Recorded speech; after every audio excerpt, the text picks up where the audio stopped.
Hello friends, स्वागत है आप सभी का हमारे चैनल कुक स्टडी में। मैं अकमल बेस्ट। इस वीडियो के माध्यम से दोस्तों आपके यहाँ पर देखिए सामान्य विज्ञान के अर्थात जीव विज्ञान के दोस्तों महत्वपूर्ण क्वेश्चन को कराऊंगा। बायोलॉजी के आपको बेहद ही महत्वपूर्ण क्वेश्चन मिलेंगे दोस्तों, जो आपके बार बार एग्जाम में पूछे जाते हैं, तो इनको आप दोस्तों तैयार कर लेंगे। खासतौर पर आपके नर्सिंग के लिए दोस्तों क्वेश्चन महत्वपूर्ण है, इनको आप तैयार कर लेंगे। और यहाँ पर देखिए शुरू करने के बड़े छोटी सी एक दरख्वास्त करना चाहेंगे दोस्तों, यदि आपने हमारे चैनल को सब्सक्राइब नहीं किया अभी तक तो प्लीज़ हमारे चैनल को सब्सक्राइब कीजिए और बेल आइकन को प्रेस करना ना भूलिएगा दोस्तों, ताकि हमारी वीडियो के नोटिफिकेशन आपको प्रथम प्राप्त हो सके। तो आइए शुरू करते हैं, आराम से आप देखिएगा वीडियो को प्रारंभ से लेकर के अंत तक, और दोस्तों इन क्वेश्चन को आप तैयार कर लेंगे। देखिए पहला क्वेश्चन क्या देखता है दोस्तों, आपको हीमोफीलिया एक अनुवांशिक रोग है जिसकी या फिर जिसका वाहक है। दोस्तों यहाँ पर देखिए हीमोफीलिया कहें या फिर आप इसे दोस्तों बोलते हैं पैतृक रक्तस्राव दोस्तों। अर्थात इसमें क्या होता है, इसमें दोस्तों लगातार रक्त बहता रहता है। मान लीजिए थोड़ा सा घाव हो गया तो उससे दोस्तों थक्का नहीं बनेगा, लगातार पानी रक्त बहता रहेगा। ये दोस्तों खासतौर पे एक प्रोटीन की कमी से होता है, रक्त में एक प्रोटीन कम होता है दोस्तों, उससे यह रोग होता है। और ये दोस्तों आपका अनुवांशिक अर्थात जन्मजात होता है। अब देखिए किससे होता है दोस्तों, पुरुष और स्त्रियों द्वारा अभिव्यक्ति द्वारा, या पुरुष और पुरुषों की अभिव्यक्ति, या फिर स्त्रियों और पुरुषों की अभिव्यक्ति, या फिर स्त्रियों और स्त्रियों द्वारा की गई अभिव्यक्ति। ये दोस्तों यहाँ पर देखिए खासतौर पर स्त्रियों के द्वारा फैलता है दोस्तों, और मनुष्य में दोस्तों ये ज़्यादातर आदमियों में ज़्यादा देखा जाता है। तो ऑप्शन नंबर आपका सी वाला सही हो जाएगा। अगला क्वेश्चन देखिए दोस्तों, मनुष्य के जीवन काल में कितने दांत दोबारा आते हैं। दोस्तों आपने देखा होगा बहुत सारे दांत टूटने के बाद दोबारा आते हैं, तो कितने दांत ऐसे होते हैं दोस्तों जो आपके दोबारा विकसित होते हैं, आते हैं। इनमें से दोस्तों आपके 12 होंगे, 20 होंगे, 4 होंगे, 28 होंगे। ये दोस्तों आपके यहाँ पर हो जाएंगे 20 दोस्तों। ऑप्शन नंबर आपका बी वाला सही हो जाएगा। अगला क्वेश्चन देखिए दोस्तों, एजोला क्या है। एजोला एक शैवाल है, लाइकेन है, कवक है, जलीय फर्न है। ये दोस्तों एक प्रकार की जलीय फर्न होती है, एक प्रकार की दोस्तों जल में उगने वाली फसल होती है। ये दोस्तों खासतौर पर धान के खेतों में या फिर जो जल से लबालब खेत होते हैं दोस्तों, उनके ऊपर से जमती है। आपने देखा होगा दोस्तों शैवाल हरित शैवाल की तरह ऊपर से काई की तरह दोस्तों बनी रहती है। तो ये दोस्तों एक जलीय फर्न होती है। ये दोस्तों जैव उर्वरक के रूप में कार्य में आती है। अगला क्वेश्चन देखिए दोस्तों, इन्फ्लुएंजा रोग होता है। इन्फ्लुएंजा रोग काहे से होता है आपको बताना है, विषाणु से, जीवाणु से, शैवाल से, या फिर कवक से। ये दोस्तों वायरस से अर्थात विषाणु से होता है। तो ऑप्शन नंबर आपका ए वाला दोस्तों सही हो जाएगा। अगला क्वेश्चन देखिए दोस्तों, पेसमेकर का कार्य क्या है। पेसमेकर बार बार एग्जाम में आता है। इसका कार्य दिल की धड़कन प्रारंभ करना, या श्वास क्रिया को प्रारंभ करना, या पाचन क्रिया का नियमन करना, या मूत्र बनने में नियमन करना।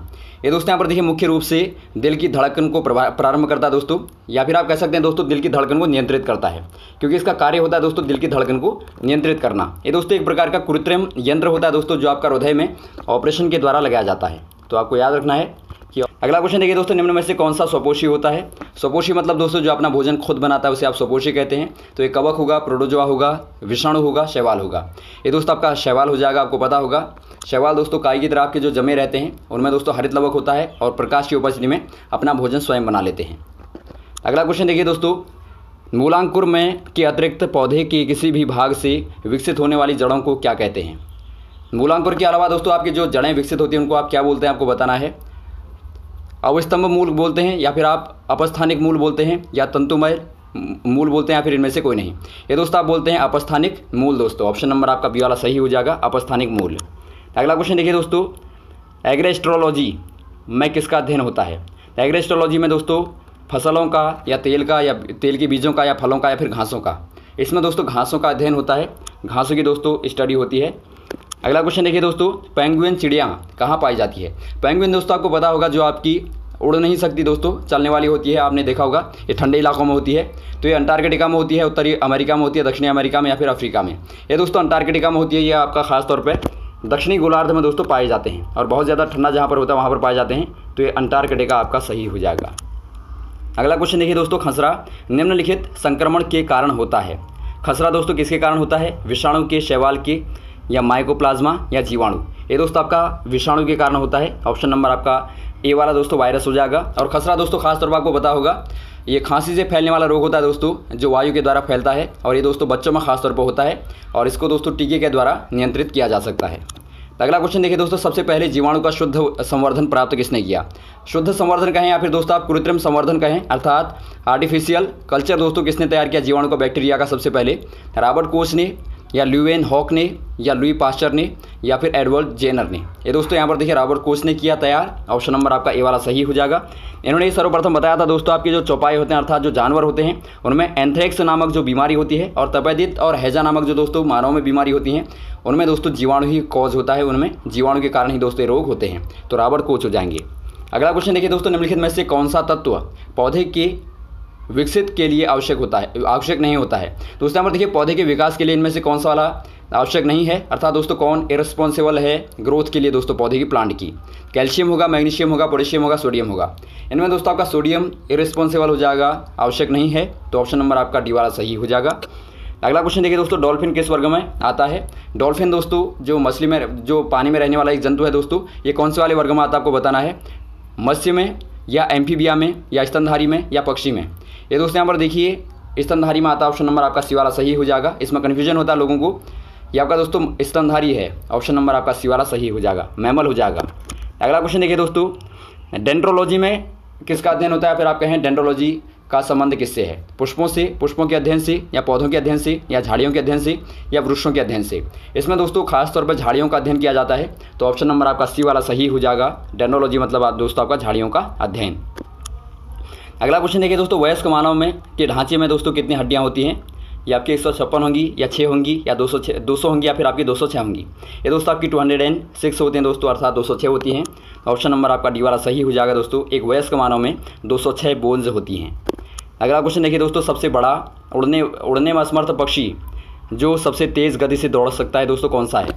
एमू होगा, ऑस्ट्रिच होगा, कीवी होगा, या पेंगुइन होगा। ये दोस्तों आपके यहाँ पर हो जाएगा ऑस्ट्रिच, अर्थात दोस्तों आपका शुतुरमुर्ग होता है।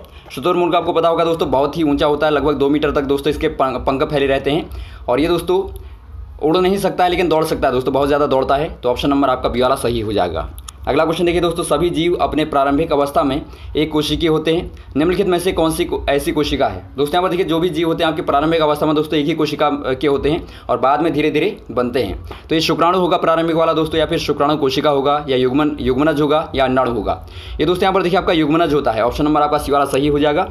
शुरू में क्या होता है दोस्तों, यहाँ पर देखिए शुक्राणु जो आपके प्रजनन के द्वारा दोस्तों युग्मक दोनों आपस में मिलकर दोस्तों एक युग्मनज बनाते हैं, और उस युग्मनज से दोस्तों भ्रूण बनता है। तो आप कह सकते हैं कि भ्रूण का जो आदि रूप होता है, प्रारंभिक रूप होता है दोस्तों, वो आपका युग्मनज होता है, या फिर आप इसे बोलते हैं दोस्तों जाइकोसाइट भी बोलते हैं आप, युग्मनज भी बोलते हैं, जो भी आपका आएगा। तो ये दोस्तों भ्रूण का प्रारंभिक रूप होता है। अगला क्वेश्चन देखिए दोस्तों, प्रोटीन जो कोशिका के भीतर उपयोग की जाती है किसके द्वारा संश्लेषित होती है? प्रोटीन का संश्लेषण दोस्तों कोशिका के अंदर किसके द्वारा होता है आपको बताना है। ये गोल्गी के द्वारा दोस्तों, या अंतःप्रद्रवी जालिका के द्वारा, या बंधित राइबोसोम के द्वारा, या फिर मुक्त राइबोसोम्स के द्वारा। ये दोस्तों यहाँ पर देखिए मुक्त राइबोसोम्स के द्वारा होता है दोस्तों, आपको पता होगा कोशिका के जो बीच वाले भाग में होता है दोस्तों वो आपका राइबोसोम होते हैं वहाँ पर, तो उनके द्वारा दोस्तों यहाँ पर होगा। अगला क्वेश्चन देखिए दोस्तों, वेल के हृदय में कितने चैम्बर होते हैं? वेल के हृदय में दोस्तों हार्ट में कितने चैम्बर होते हैं आपको बताना है। 3 होंगे, 2 होंगे, 1 होगा, या फिर 4 होंगे। इसमें दोस्तों 4 चैम्बर होते हैं, ऑप्शन नंबर आपका डी वाला सही हो जाएगा। और मानव में भी दोस्तों आपके 4 कक्षक होते हैं, और मेंढक में 3 कक्षक होते हैं, तो आपको पता होना चाहिए। अगला क्वेश्चन देखिए दोस्तों, हार्मोन शब्द का नामकरण किसने किया? हार्मोन दोस्तों इसका नामकरण किसने किया आपको बताना है, इसको किसने नॉमिनेट किया? अरस्तु ने, रॉबर्ट ने, या बेलिस एवं स्टर्लिंग ने, या ब्राउन पोर्टर ने। ये दोस्तों बेलिस एवं स्टर्लिंग ने किया था, ऑप्शन नंबर आपका सी वाला सही हो जाएगा। अगला क्वेश्चन देखिए दोस्तों, इनमें से कौन सा पादप रोग विषाणु द्वारा होता है? पादप रोग दोस्तों आपको दिए हैं, इनमें से कौन सा वाला वायरस के कारण होता है आपको बताना है। चुकंदर कुंचिताग, या जौ का पीत वामन रोग, या एस्टर पीत रोग, या उपरोक्त सभी। ये दोस्तों आपके तीनों के तीनों जो आपके देखते हैं ये दोस्तों वायरस के कारण अर्थात विषाणु के कारण होने वाले पौधे में रोग होते हैं दोस्तों, तो ऑप्शन नंबर आपका डी वाला सही हो जाएगा। अगला क्वेश्चन देखिए दोस्तों, साधारण टेबल नमक सोडियम क्लोराइड है, तो बेकिंग सोडा क्या है? अर्थात दोस्तों आपको केमिकल नेम बताना है बेकिंग सोडा का। बेकिंग मतलब दोस्तों आपका खाने का सोडा जो आपका होता है। पोटेशियम हाइड्रोक्साइड होगा, या सोडियम बाइकार्बोनेट होगा, या पोटेशियम कार्बोनेट होगा, या पोटेशियम क्लोराइड होगा। ये दोस्तों आपके यहाँ पर हो जाएगा सोडियम बाइकार्बोनेट, अर्थात NaHCO3 दोस्तों आपका केमिकल फॉर्मूला होता है, तो वो भी आप याद रखेंगे NaHCO3। अगला क्वेश्चन देखिए दोस्तों, विश्व में सबसे बड़ा जीवित पक्षी कौन सा है? ये कैसोवरी हो जाएगा, या एलिफेंट बर्ड हो जाएगा, या एल्बेट्रॉस हो जाएगा, या शुतुरमुर्ग। ये दोस्तों आपका शुतुरमुर्ग हो जाएगा, ऑस्ट्रिच हो जाएगा दोस्तों, ऑप्शन नंबर आपका डी वाला सही हो जाएगा। यही सबसे बड़ा जीवित पक्षी अभी है दोस्तों। अगला क्वेश्चन यहाँ पर देखिए, शरीर की सबसे बड़ी ग्रंथि कौन सी होती है? शरीर की सबसे बड़ी ग्रंथि दोस्तों यकृत हो जाएगी, आमाशय हो जाएगी, थायराइड हो जाएगी, या लार ग्रंथि हो जाएगी। ये दोस्तों यहाँ पर हो जाएगी यकृत दोस्तों, अर्थात लिवर आप बोलते हैं दोस्तों इसे, ऑप्शन नंबर आपका ए वाला सही हो जाएगा। अगला क्वेश्चन देखिए दोस्तों, निम्न में से किन की भित्तियों पर रक्त द्वारा डाली गई दबाव को रक्तदाब कहते हैं? दोस्तों यहाँ पर देखिए किन की भित्तियों पर रक्त दबाव होने से दोस्तों उसे रक्तदाब बोलते हैं। धमनियों में, कोशिकाओं में, शिराओं में, हृदय में। ये दोस्तों यहाँ पर देखिए धमनियों में रक्त दौड़ता आपको पता होगा, तो धमनियों में दोस्तों जो आपका धमनियों की भित्तियों में दोस्तों जो आपका रक्त के द्वारा दाब बनता है, ब्लड के द्वारा प्रेशर बनता है, उसे आप दोस्तों रक्तदाब बोलते हैं, तो धमनी आपका सही हो जाएगा। अगला क्वेश्चन यहाँ पर देखिए दोस्तों, मनुष्य में बुद्धि एवं चतुराई का केंद्र कौन सा है? अर्थात दोस्तों आपको बताना है इंटेलिजेंसी और क्लेवरनेस का दोस्तों कौन सा वाला सेंटर होता है? ये स्पाइनल कॉर्ड होता है या सेरिब्रम या हाइपोथैलेमस या फिर सेरिबेलम? ये दोस्तों आपके यहाँ पर हो जाएगा सेरिब्रम दोस्तों। माइंड का भाग होता है दोस्तों, पार्ट होता है सेरिब्रम। अगला क्वेश्चन देखिए दोस्तों, निम्नलिखित में से नियततापी प्राणी कौन सा है? नियततापी प्राणी इनमें से कौन सा होगा दोस्तों? चमगादड़ होगा, छिपकली होगा, सांप होगा, शार्क होगा? ये दोस्तों चमगादड़ हो जाएगा। ऑप्शन नंबर आपका ए वाला सही हो जाएगा दोस्तों। अगला क्वेश्चन देखिए दोस्तों, मवेशियों के ऊपर वाले जबड़े में स्थायी क्रुत दंतों की संख्या कितनी होती है? क्रुत दंत मतलब दोस्तों आपके जो क्रुत करने वाले, काटने वाले दांत होते हैं, उनकी संख्या कितनी होती है? 4 होती है, 8 होती है, 2 होती है, 0 होती है? ये दोस्तों आपकी 0 हो जाएगी, क्योंकि आपको पता होगा दोस्तों मवेशी जो आपके होते हैं शाकाहारी होते हैं। तो ये आपका डी वाला सही हो जाएगा। अगला क्वेश्चन देखिए दोस्तों, बीएमडी परीक्षण किया जाता है पहचान करने के लिए, अर्थात दोस्तों बीएमडी परीक्षण क्यों किया जाता है? ये आपका दोस्तों ऑस्टियोपोरोसिस या फिर एड्स का या मलेरिया का या डेंगू का?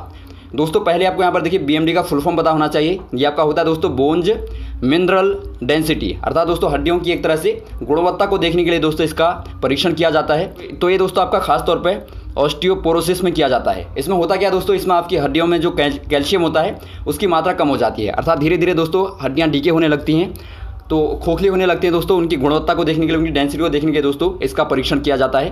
तो ये खासतौर पर दोस्तों बूढ़े लोगों में और महिलाओं में खासतौर पर ज़्यादातर किया जाता है। तो यहाँ पर आपका ऑप्शन नंबर ए वाला सही हो जाएगा।